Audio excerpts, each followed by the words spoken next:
Hey guys, I'm Volcano Style. Sorry this episode's a bit late. The Season 2 playoffs and my subsequent hangover from playing the Reddit playoffs drinking game didn't make for much time to record a decent voiceover over the weekend. And then when I listened back to the first recording I did manage to make Monday, I realised I was slurring really badly when I listened back to it. I just felt ill for the rest of the night. As you can hopefully tell by the spring in my intonation, I'm feeling healthy again, and there's still plenty of time for you to scrape a good ELO. Just like the Gucci Gaming tier list, I'm finding these episodes to be really conveniently timed, since I'm sure some of you watch the IPL Olympics. Fresh off the heels of Monomaniac Ferris and Curse playing each other in Twisted Treeline, I'm hoping that's drummed up a bit of interest in you wanting to know what this game mode is all about. And conveniently, this episode is where we start talking about the juicy tactics beneath the surface. So with that said, let's talk about the meta game. I hope you guys are ready for a long episode, but it's probably going to be the most valuable one I make. The metagame of Twisted Treeline isn't nearly as rigid as Summoner's Rift. Positions aren't defined and there are roles that are neither necessary nor useless. I would argue that this lack of a mode like there is in Summoner's Rift is half the reason that Twisted Treeline is so unpopular.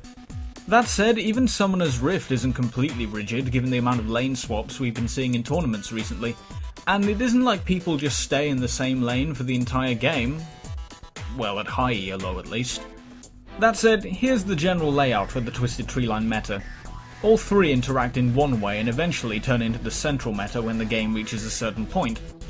But wait, we're getting ahead of ourselves. At the core, these are just strategies for laning. Just like Summoner's Rift, it's possible for games to be won or lost at Champion Select. So, who excels on Twisted Treeline? Well, easy answer. Tanky Deeps! Tanky DPS has been a staple of Twisted Treeline ever since the map was introduced. Dr. Mundo was considered king of the trees even before Riot buffed him to make him a viable jungle on Summoner's Rift. Since most teamfights will degrade primarily into two teams smashing into each other at point blank range, you're going to want someone tailor-made to smash into people at point blank range. Champions with tankiness, good damage at low levels, but also good scaling into the late game, innate sustain and good crowd control are kings. It also helps to have a champion that can take advantage of brush control for ganks and counter ganks.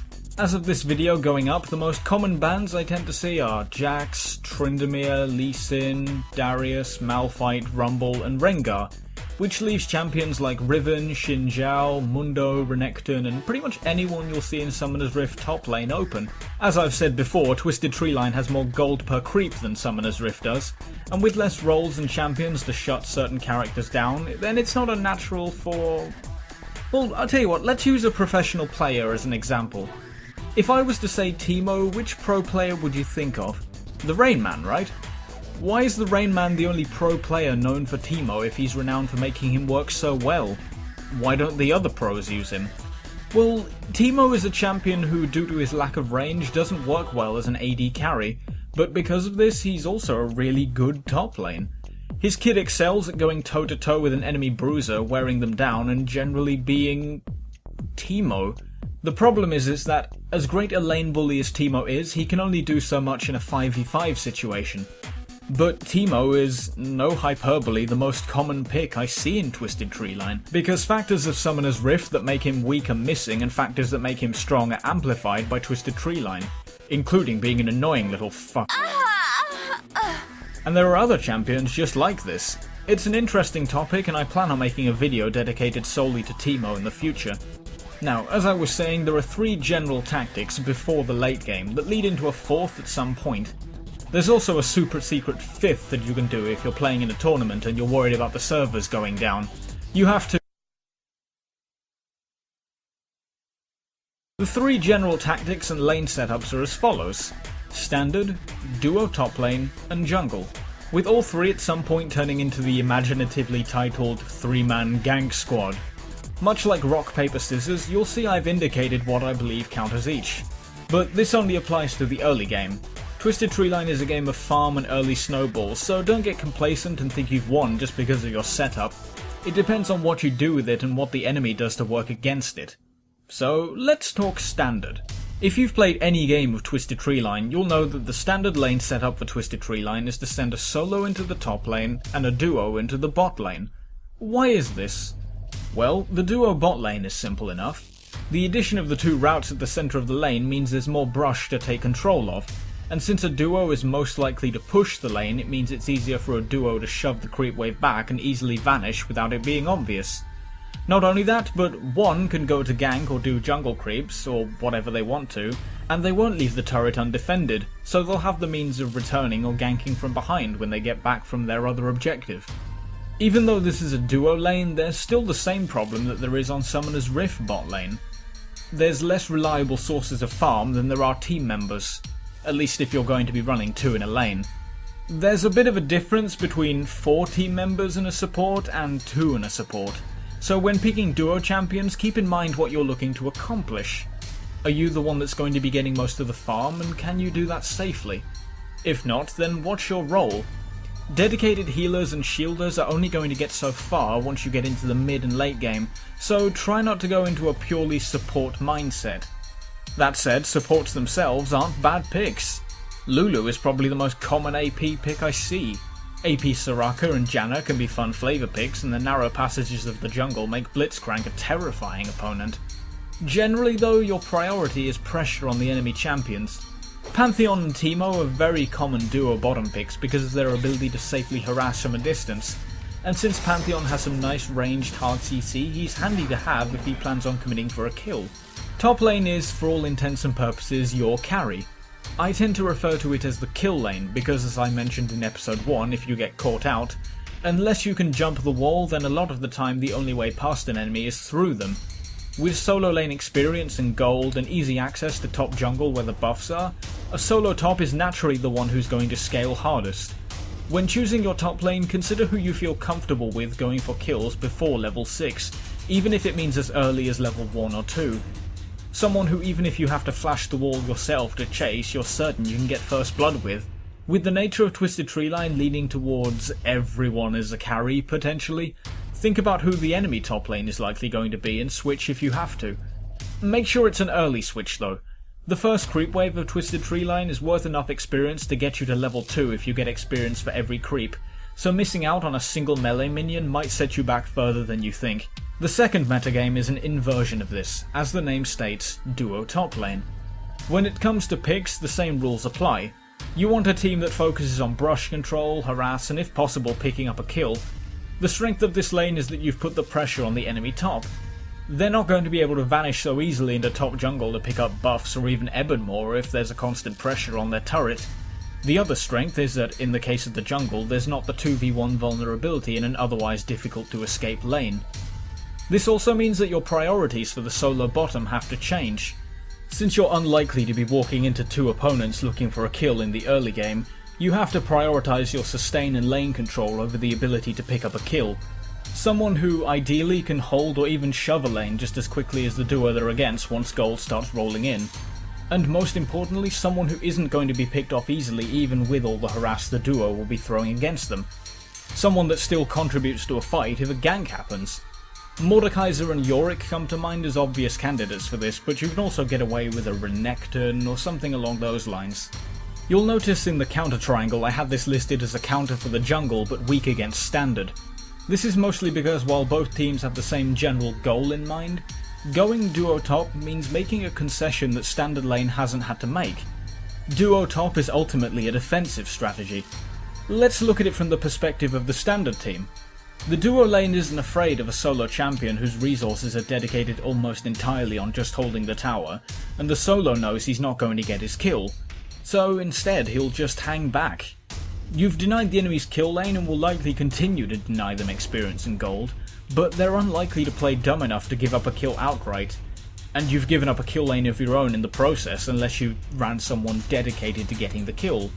I mean, you can do this, you can run a Darius and a Blitzcrank for pulls, but you shouldn't put all your eggs in one basket.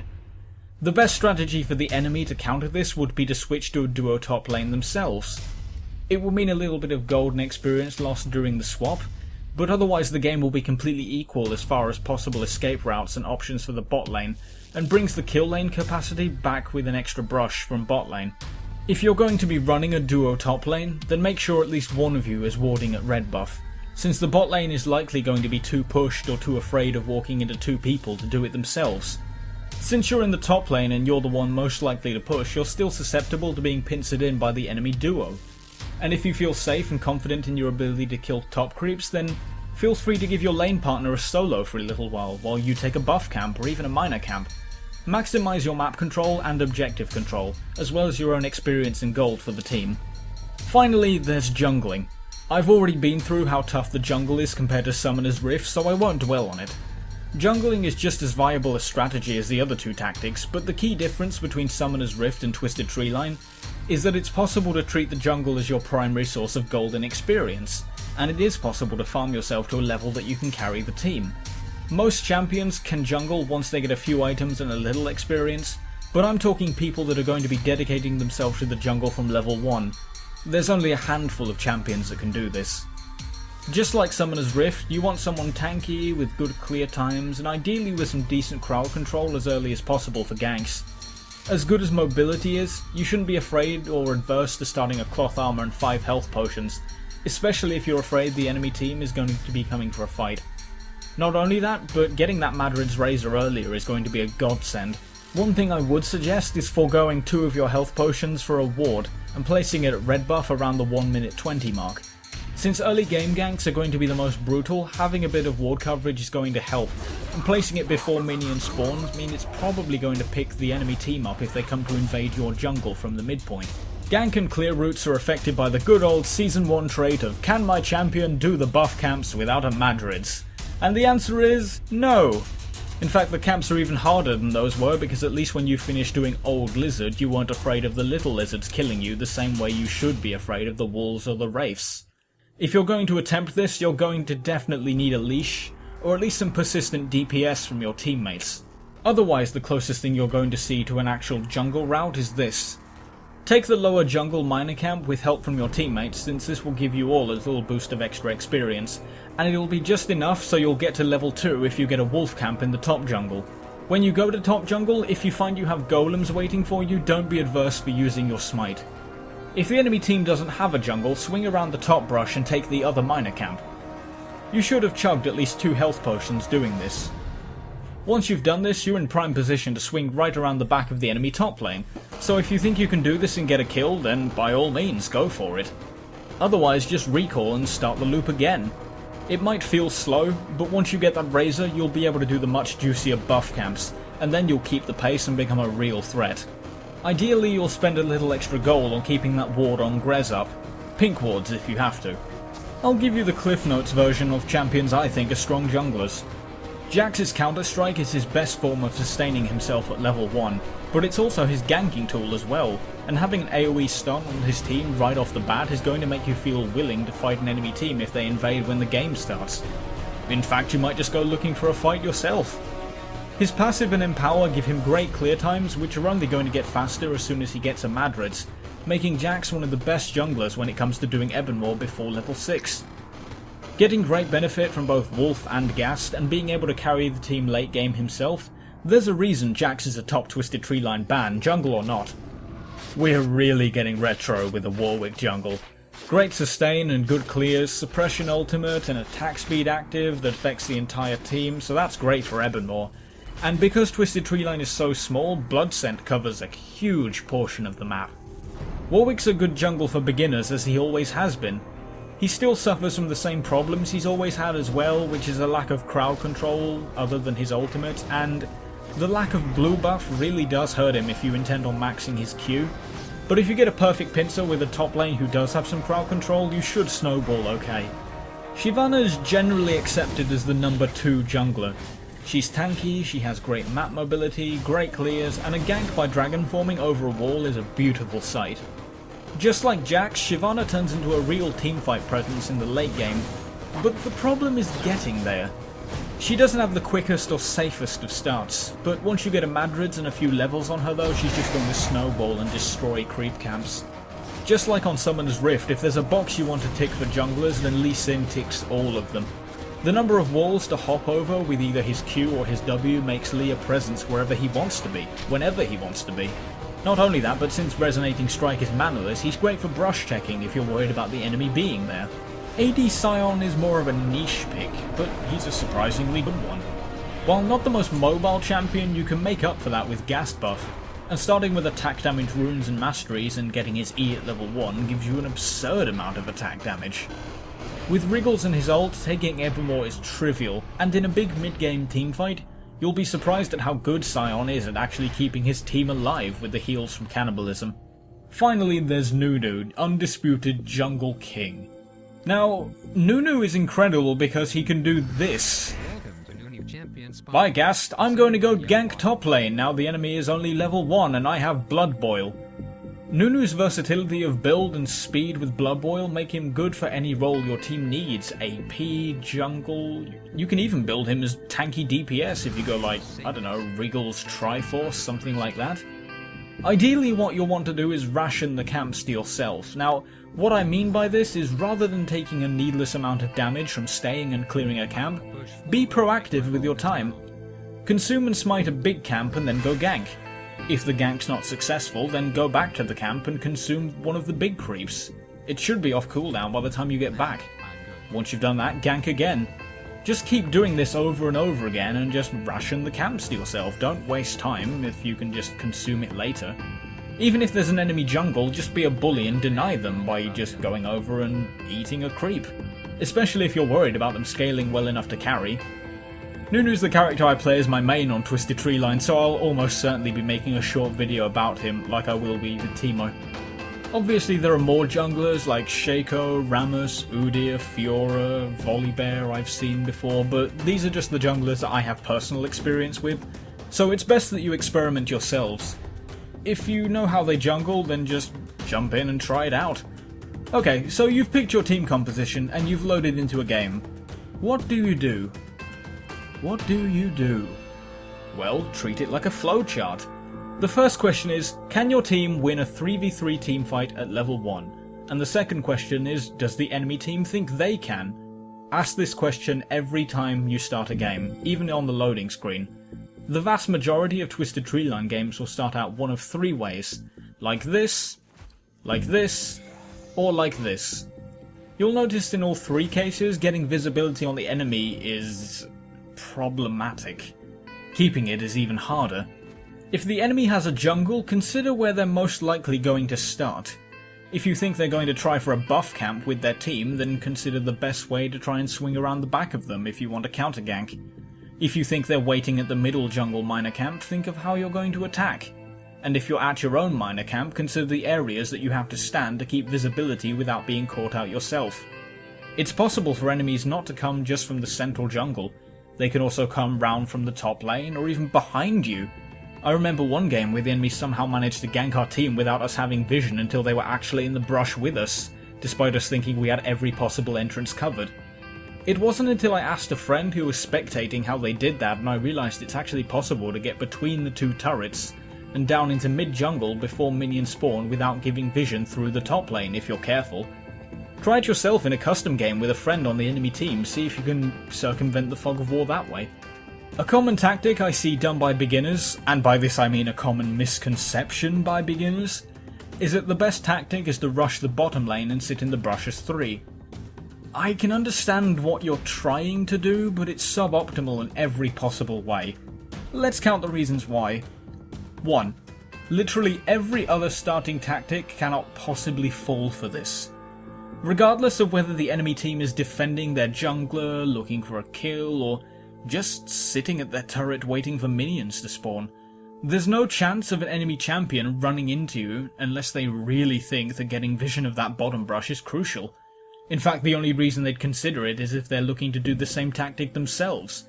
Which leads me on to 2. Everyone who plays Twisted Treeline knows this tactic and will not fall for it. I've been seeing people be a lot better about this recently as far as tactics go, but as a rule of thumb, I'm always wary of bottom brush when I play top lane or bot lane, until I have vision of the enemy top lane. And even then I just assume that the other 2 are still there. Much like a solo top is unlikely to commit to a kill against a duo top outright, there's no real reason for a bot lane to be gung-ho about a brush they don't control. 3. The longer you commit to the idea of getting first blood from this 3-man gank, the further behind you go if you don't get it. Think of the game timers. Creeps spawn at 1 minute 30. Minor camps spawn at 1 minute 40, buff camps at 1:55. Creeps will meet at approximately 1:55 themselves, while Grez spawns at 2 minutes 10. Now, if we assume that the enemy team is going to be proactive during this approximately 30-second window between minions spawning and meeting, then it's possible for them to have done a minor camp and gotten to both lanes by the time minions meet. This includes the top lane, who as stated will get to level 2 from the first creep wave alone. Even before the window has ended, your team is behind on golden experience, and that's going to continue the longer you stay there. Even ignoring these other factors, it's still a suboptimal tactic because 4. Unless you see an enemy with smite, then statistically you're going to be ganking the duo lane, with more potential escape routes. Trying this on top lane I can understand because it's only a solo champion with no escape route available other than to flash or just run back down the lane. But there are so many defensive options available to a duo lane that even after all your waiting, unless you've one hell of a crowd controlled focused team, then first blood isn't even guaranteed. But okay, let's say everything's gone okay. Now the game's swung around to the mid game, and it's time to become a 3-man gank squad. In fact, the earlier you think you're capable of doing this, then do it. Respawn timers on Twisted Treeline rack up very quickly, and a good ace is likely going to win you the game. Possibly. I'll explain what I mean by that later. This isn't like Summoner's Rift top lane. If the 15-minute mark swings around and you have 0 kills, 0 deaths, and 0 assists, you've done something terribly wrong. And in fact, so has the enemy team. It just doesn't happen. There's going to be a point where you can only get so farmed and you're going to have to start looking for kills. The earlier 3-man gank squads tend to be champions that can tower dive to kill individual champions, especially those that can simply pluck someone out from under the turret while taking minimal damage themselves. Champions like Singed, Blitzcrank, Mundo, Darius, Volibear. Champions who, unless you have some serious crowd control and damage, aren't going to die in a hurry even with tower aggro, and certainly not with 2 equally tanky teammates backing them up if it's only one person they're trying to kill. So let's say the game goes on and you get an ace. Wonderful! The respawn timers are long enough that you think you can get a push going. Now, there's a very awkward, let's call it a danger zone, as far as pushing goes. If you can take an inhibitor turret, that's great. If you can take a Nexus turret or even the whole game, that's even better. But what if you can only take an inhibitor? You'll recall in the first episode I pointed out just how effortless it is to aggro creeps away from the Nexus turret. There's a very obvious flaw with the map in the sense that if you're only winning by a little teeny tiny bit, then Twisted Treeline does not like you. In fact, it really doesn't like you. Taking an inhibitor without a Nexus turret is a huge, huge error, especially if you take both. I cannot stress this enough, don't do this unless you're going to win. Creeps are going to be worth a lot of gold at this point of the game, approximately 32 gold minimum for a melee minion, and that's going to keep getting higher. Since we've already established how possible it is for teams to turtle indefinitely, you've given the enemy a constant source of income. So, unless you're taking every possible Ebon Maw that spawns and every buff camp and every jungle camp, you're probably not going to see the enemy creep wave, so that's going to be the only gold you get. So, the gold lead you had is going to dwindle, and even if it doesn't dwindle, if the gap stays the same, that's bad. We've already seen long Summoner's Rift games in tournaments where the gold gap just stops mattering once people's builds start finishing. Unless you have some range, preferably in the form of a Jace or a Teemo, or maybe a Corki or an Ezreal so you have someone that can jump a wall, you're going to need that Nexus turret down, and the best way to do that is to have someone ranged. Once it is, it's just a question of getting back over the wall and backdooring the Nexus, but getting that turret down is the hardest part of the map. Sometimes it just really sucks when you have a really stubborn team that won't surrender, when for all intents and purposes you won the game 20 minutes ago. If you've listened to all of this, then you should have a good grasp of the very basics of Twisted Treeline. But the truth is, there's no real secret to it. If you're a good player, you'll play well. If you're not, then play more and improve. Even if you're a great player already, give it a try and see what you learn about matchups. The Platinum ranked solo queue player who carries... plays with me, told me that he wants to play Twisted Treeline more often because it's taught him a lot about level 1 top lane matchups on Summoner's Rift. And even if you can't be bothered to learn anything, then 3v3 chat is just loaded to the brim with diamond ranked players who like making new teams and stomping placements. So just bug some of them. No, seriously, I'm not kidding, that's what they do. They make teams all the time. I'm Volcano Style. Thanks for watching.